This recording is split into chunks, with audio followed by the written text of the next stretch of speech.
Hi, Hello, you alright? I'm good. How are you?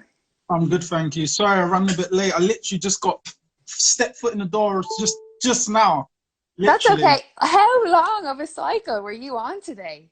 Well, I rode to Brighton today. What? Um, How far is that from where you are? I'm from South London, so that was about just under 60 miles. And then Wow. we got a train part way back, and then we cycled again to get some more miles out. So I literally just got back in now. Well, you look fresh for someone who's just cycled 60 miles. I'll take that. I'll take that. So, apart from your cycling, how are you getting on in quarantine? What are you filling your days with? Just like home workouts, jogs, organizing other bits and pieces, catching up with people on the phone and messages and stuff. And usually when you're in camps and stuff, you don't really get a lot of time. So I'm trying to do all the Yeah. stuff that I would do not in camp, basically. Do you have someone at home that can do pads with you or can do any kind of boxing training? Or are you just working away yourself? Now I'm just working away myself for now. And then obviously as we get closer to the time, then obviously we'll get back into routine. And how are you feeling? Did I read right that you actually contracted COVID-19? Yeah, that's right. I got it like early February, and then Wow. it just lasted for ages. But even after I finished with the illness, it took a while to get myself back into training Mm. properly, the breathing, etc. It took kind of a while to shake it off. So yeah, Wow. Well, glad to hear you made a full recovery. thank you. So, apart from everything that was going on and being ill, and obviously we have events cancelled at the moment, but would you have had anything scheduled for now? Well, I was meant to fight the 28th, but I was Yeah. ill. So I'm just waiting. I'm mandatory for the British. Just waiting to see how that resumes back to go and try and pick up that title and move on from there, really. In terms of motivation, is it more difficult or does it give you more of a little bit of a fire underneath you because we have this time off and everyone is so desperate for fighting to get back? I think it's going to it gives me more of a fire in my stomach, really, because it's just like you're itching. You ain't sparred, you ain't Mm. punched someone for ages. You ain't done what boxers like to do. So you're burning, you're itching. You got the energy ready to just let out, you know? So So, yeah, for you, I mean, because obviously, this is the first time that we spoke, the first time that I've had you on the show. So, for yeah. anyone that's watching that doesn't know too much about you, talk to us about the kind of amateur end of your career. What age were you when you started boxing? Well, I used to box when I was younger for a bit. Nothing too serious. Used to spar, etc. Then I left boxing for a few years. Came back, messed about with a little bit. Didn't compete again. And then as I got to my early 20s, I thought, do you know what? A lot of these people I'm seeing doing quite well. When I'm mixing it with them in the gyms, I feel like I was better than them. Mm. So I thought, do you know what? If I go back into boxing, I'm gonna, put my foot down and see how far I can go. 3 years in, won a few things, championship, box cup, etc. Then obviously 20 something fights and got signed to the Sims. Peter Sims signed me, and then went into Matchroom boxing and went from there. Like, obviously, ending up as a professional, being signed to Matchroom, that's kind of like the goal. It's the pinnacle for most fighters. It's to have Mm. achieved that already is a massive undertaking. But when you Yeah. started out, was it someone in your family that said, let's go to the boxing gym, or did you want to start yourself? Nah, to be honest, my cousin first of all was going down to the boxing just to train, and me and him used to do everything together. So I followed him down. Then he stopped going, and I carried on. So I used to just go on my own. My dad never boxed or nothing like that. I just literally just on my own every day, just grinded it out and self motivated. Can you remember a point where something clicked for you, or where you kind of thought, I'm good at this and this is what I want to do? I want to be a boxer. Um, I think when I got into the amateurs properly, late 20s, I kind of knew this is what I wanted to do. Once I made my mind up, I think about a year before I turned professional, I remember Gabriel Rosado, he just boxed Golovkin at the time. He came over to spar me, and I realised how well I had done. Off of the back of that, I then thought, you know what, he's a seasoned pro, he's boxed Golovkin, and I'm mixing it, doing well with fighters like this. So I knew from then I could turn professional, and I realised it would be a good route for me. And in terms of coaches or sort of people, role models around that time, what was the conversation that was being had? Were other people picking up on your talents or your skill, or was it did it come a little bit later on? Yeah, 100%. Like when I first started boxing, before I even wanted to take it serious, like my late teens, I remember I had an amateur coach who kept saying to me, "I'm telling you, my man, like you'll be a champion. If you carry on, you'll be a champion." I used to think, why is he trying to like gas my head up? Like I didn't think, what do you want from me? Because there's loads of boys in here who are talented, but he kept saying to me, "I'm telling you, my man, like you've got something. You carry on." It was kind of like I used to kind of come to the gym more for his sake, to just, you know, because he believed in me. Then obviously that's when I left it for a while. Then when I came back is when I really wanted to do it. And he was my coach for the amateurs, and he took me and he kept saying to me, even at the end of my amateurs, "You're ready to turn professional. You're ready to turn professional, I'm telling you." And then I ended up turning pro. So what was the reason behind turning pro? I always wanted to be a professional. I never ever watched amateur boxing and thought, oh, like I've got an amateur dream, or I want to do this in the amateurs. It's not what I grew up. I used to grow up watching the bright lights in Vegas, the late nights. I grew up watching obviously the Tysons, Lennox Lewis's, all of that. And then later on in the generation, it was obviously Floyd Mayweather nights and all the Vegas bright lights. And that's what we used to all watch and think, I want to be like doing that sort of stuff. And it was always on a professional level. So, you know, you end up boxing like a pro because you're watching them, and that's what you always aspired to be. So then you aspire to have that world title one day, you know, be there and maybe unify the division, push on and leave a stamp in the boxing game. So that all can only happen when you turn professional. So I feel like the amateurs is the apprenticeship to get you prepared for the professional. So when you're watching, you know, all the big fights as a teen, or was you growing up on TV and you're saying, I want to do that, you know, and I want to replicate what these people are doing, has it been as you imagined, or is it a lot different than what you thought it might have been like back in those days? Different, because in certain aspects I watched a lot of American boxing growing up, so it's obviously a lot different, and you don't really understand it because as everyone you watch the boxing, the first thing you focus on is all the guys at the top. So you picture that's boxing. You don't picture what it's like starting out, coming out, having your debut and being a ribbon cutter, like first on a big show.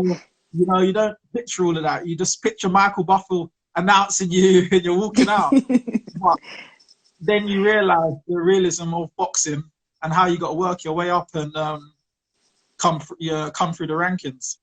So when it came to the day where you were finally going to sign with Matchroom and, you know, you're meeting with Eddie Hearn, like, what was that experience like? Because I imagine, you know, for a lot of boxers, you're aiming to get there, you finally get the contract, but really the hard work kind of starts then. It's not a time to sit back and take it easy, you know? Do you know it was? It was when I first went and I was boxed at Matchroom, it was just fight by fight. Like, it was a situation of when I first was with the Sims, with Peter, I first signed to him, and then he had a fighter who was planning to box on an Eddie show in a few weeks, which he ended up coming off of the show. The opportunity straight away was like, put him on. So when I went out there, made my debut, stopping the guy in 49 seconds, I think it was, Eddie was like, oh yeah, let's put him back on. He put me back on. I performed well again. Then they put me in a good guy who just boxed for, I think, the Southern area on my 4th fight. He lost against a guy 12-0, Richard Horton. And that was my first appearance live on Sky Sports as well. And I went out there and I blasted him out in one round. And then it was from then, it was like, then we started looking at signing with Matchroom and being more permanent and staying there after that. Did you find in those moments that, you know, the bright lights, the pressure of, I need to perform here if I want to sign with Matchroom, or if I want to impress, you know, the people that are in the front row, do you find that you kind of excel under those sort of pressures? I think I excel better as a fighter when I'm under pressure. So, like, when I looked at my debut, I felt like I was a lot under pressure. It was like my appearance as a professional, first time. Eddie's watching, Matchroom's watching. Even my trainer who believes in me, the Sims, there, Peter's watching. So I don't want to let him down feeling like he's making a bad decision. I thought this guy was good and he goes out and embarrasses me. So I felt for my debut, it was under pressure. So I went out there, performed, got the stoppage straight away, 49 seconds. I was sharp, I was on it. Then I kind of just went through the motions for a fight or two. Still winning every round convincingly. And then it was like, well, let's see how good he is again. If we're going to push on with him, how good is he? And I realized that the Richard Horton fight was another test for me. So I felt under pressure because they was like watching my performance. So at that point, I was under pressure again. I went out there, delivered, bang, KO'd him 1 round. Good performance again.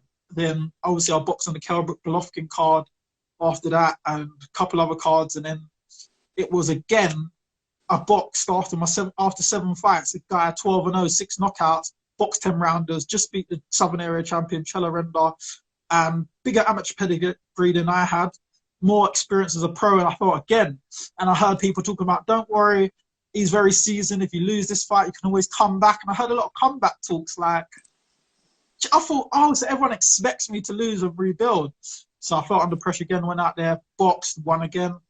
And then it was the Jake Paul fight. It was make or break, kind of. We've got a few light heavyweights in Matchroom. Someone's got to stay, someone's got to go. Jake Paul being PB, massive amateur pedigree, high knockout percentage at light heavyweight. I came up from super middleweight because I won my Southern Area at super middleweight. I've come up from super middleweight. Is he going to be big enough or strong enough to mix with Jake? The bookies had him as the favourite. I felt under pressure again. Went out there, dropped him every round, stopped him within 3. So I realised every time you put me under that pressure, I perform. So I think I'm a fighter who works better under pressure. I get a bit complacent, and some performances a bit flat when I box someone who's not great or I'm expected to win. I just kind of just go through the motions. But I need big fights. What get me up for it? That's when I perform better. So you like being the underdog? Love being the underdog. I love it. I perform way better as the underdog. I prefer it.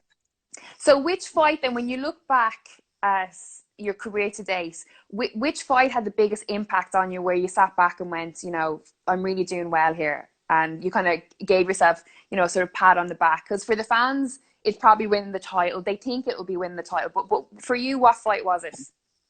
I think it was winning wasn't the Southern Area. It was when I won a WBA Continental. When I beat Jake, knowing that he was a serious operator. For me, I knew how good he was, or he could be.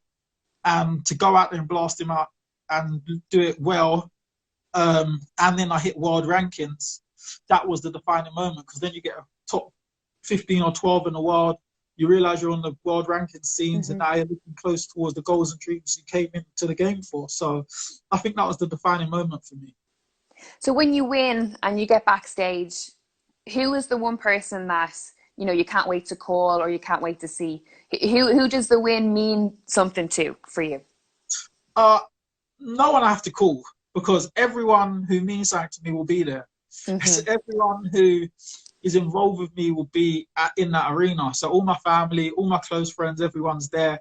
So once I win, go backstage, you know, celebrate with the team who's been putting the work in with me for the whole camp. I shower up quickly, and I always go out there and go and greet all the people who spent their money or come out and give them their time or effort to come down and support me. Go out, you know, maybe have some food with some, go and speak to some, and, you know, we celebrate together. And then in the week afterwards, I mean, a lot of fighters, I talk about it with them quite a bit.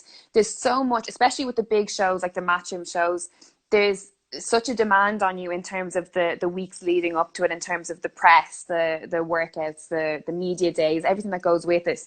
So then when you have like the Sunday in the hotel and win or lose, you know, you're going back home, like, how is that? Like, what's the sort of process? Because it's such an anticlimax. Even for me, just working in the business, you know, you wake up on the Sunday and you're in the hotel and you're kind of like, okay, what do I do today? You know, you kind of feel like a little bit of like lost a little bit.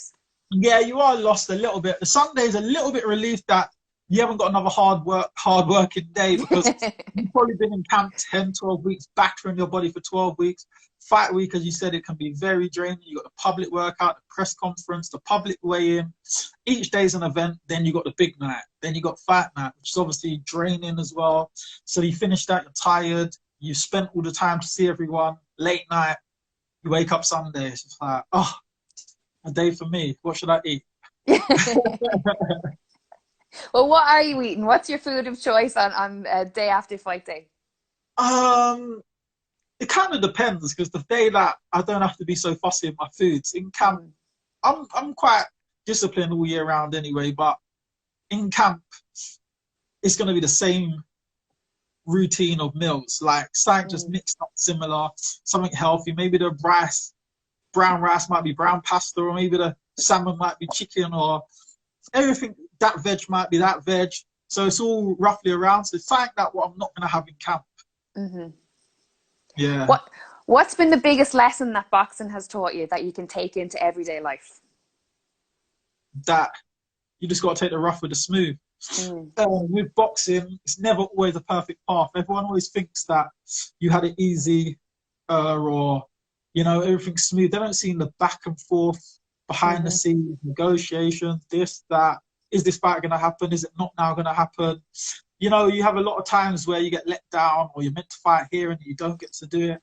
So you just learn to get on with it. So in my career now, I've seen a lot of things repeat, and it doesn't bother me. It is what it is. Whatever's meant to be will be. I hear you. So while we were talking, everyone has an opportunity to put in some questions into the question box. So I'm just going to check them now and see what everyone wants to ask. Okay, so Karen has asked, if you could quarantine with 5 people, dead or alive, who are you choosing? Can't pick anyone that you know. No, I know, yeah. Don't know if I can answer some of them. I would pick, do you know what? My 5 will probably be 5 people I can get good wisdom off. Yes. So I would have to think of 5 people who I know would be very useful, which will probably take more than time we got. Okay, pick one person. I'm not sure now. A lot of people I would have picked, I wouldn't lead them now. Okay, you've got no points for this answer. Okay, all right. No, they're alive. Dead, or it can be anyone. It could be an actor. Yeah, well, that's a good one. We'll let you away with that one. He's got so much knowledge. Patel has asked, who wins, Anthony Yarde or Lyndon Arthur? It's a very good fight. It just depends who's got a better chin. That's what I think. It depends on who's got a better chin. They're both big punchers. I've boxed a lot, obviously, with Anthony. We used to train together for a year. For Anthony was each other's sparring partners. I know Anthony's a very good fighter. Haven't seen a lot of Lyndon Arthur, but I've heard very good things about him. So yeah, it'll be a good fight. I would sway towards Anthony, I think. Derek has asked, who has been the hardest puncher that you've been in the ring with? Hardest puncher.